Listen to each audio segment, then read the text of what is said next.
A warm welcome to the 7th session of the 3rd module in the course Signals and Systems.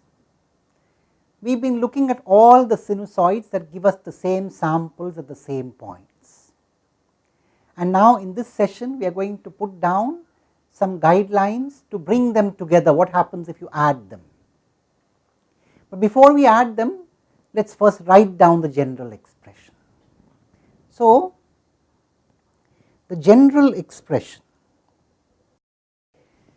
So, we have this original waveform here, the original sinusoid, and we have sampled this sinusoid by replacing t equal to nTs, and Ts is T0 by 4.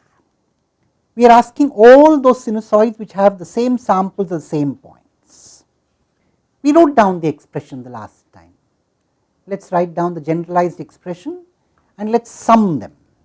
So, general such sinusoid A0 cos 2 pi into k by Ts, we have written this before, k over all the integers, positive integers, and the minus goes with the minus and the plus goes with the plus. And there is one thing which I am sure many of you must have noticed. I had forgotten this t, I had omitted to write this t in the expression the last time.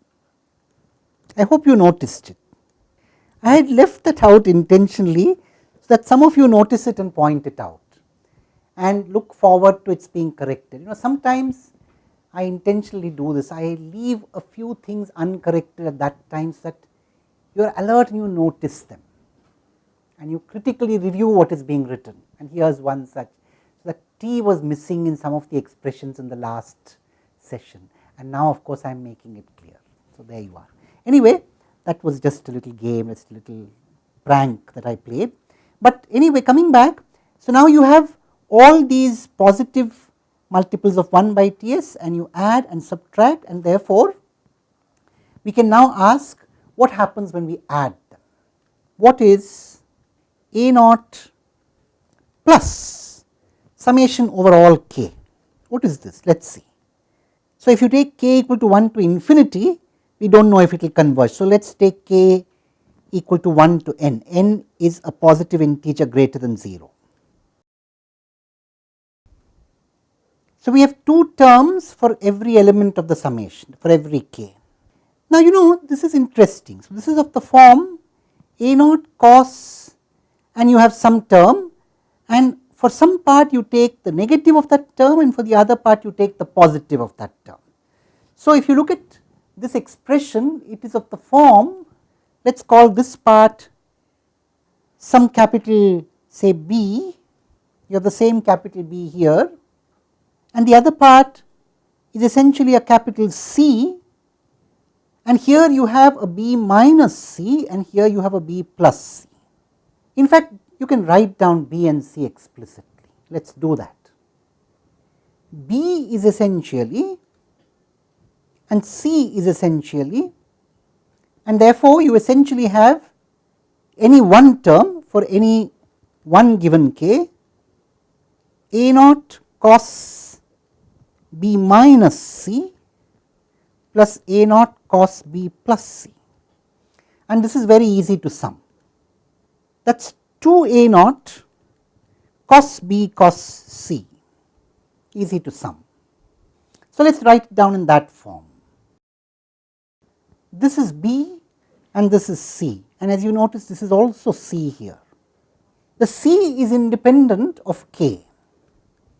Now, in fact, you can add this.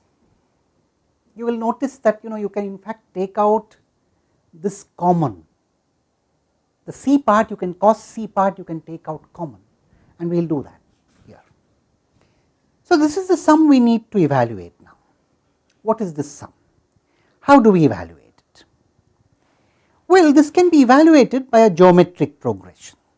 So, we will first split this into two parts.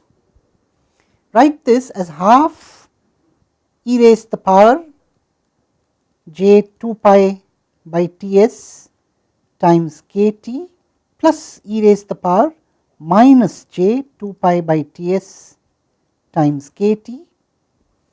And of course, if you go back to the expression that we wrote previously, we should now not forget there is a 2 here, is not it? There is a 2 here, there is a factor of 2 which we had forgotten, and we will put it back there now, so that the half gets cancelled. So, if I bring the 2 here, the half would be removed. So, the summation in brackets now becomes 1 plus summation k going from 1 to n e raised to the power j 2 pi by Ts times kt plus e raised to the power minus j 2 pi by Ts times kt. Now, this is a very simple geometric progression. The only problem is, of course, it has a common ratio of magnitude 1. So, you have to be a little careful. But let us take any one of these terms. Now, this can be written as, and now you can sum it as a geometric progression. So, let us do that. So, the first term multiplied by 1 minus e raised to the power, the common ratio raised to the power n divided by 1 minus the common ratio. Now, we can simplify this. We can take e raised to the power 2 pi by Ts times t into n by 2 common,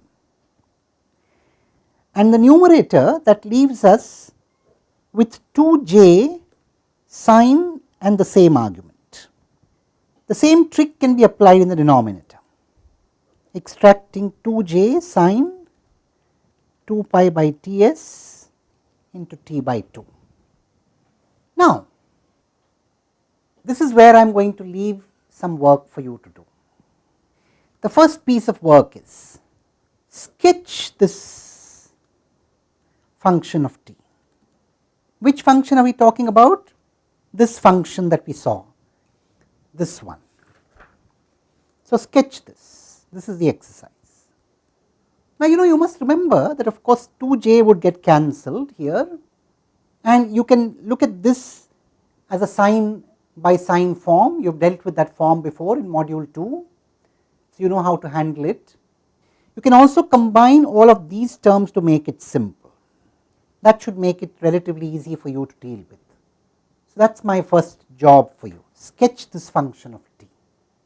The second is, what happens as capital N grows?